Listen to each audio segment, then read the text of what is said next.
ya demonstration na iko kesho, kwa sababu ile demonstration ilifanyika last week. Ukweli watu wetu 3 walikufa. Mimi kama mama siwezi shabikia watu wakifa, na hata mkiangalia vizuri mimi ni mtu wa Wiper. Party leader wetu Kalonzo Musyoka alifanya demonstration. They were very peaceful. Wakamba walikuwa kwa duka wanauza vitu, wa leaders wakidemonstrate. Hakuna mtu alikufa, hakuna mtu alifungiwa biashara. Watoto wetu kule town walikuwa wanakimbia midst tear gas. Lakini ukiangalia vizuri Kisii sahi ni kama ni leaders, our male leaders ndio wanataka kubishana waone ni nani yule ako na nguvu.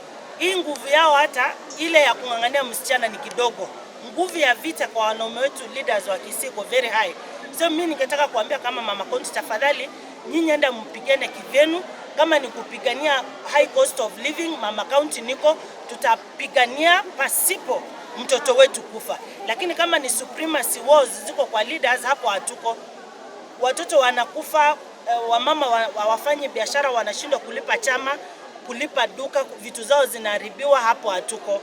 Kwa wale watu wamekufa ya maandamano zao, lakini nataka kuisii vile wamesema tuandamane kwa amani. Na askari wetu tafadhali hapana chokosa watu. Wakisii wako na amani, nasikia mlianza kutoa tear gas na mambo mengine air. Let police guard our people so that we can have peaceful demonstrations.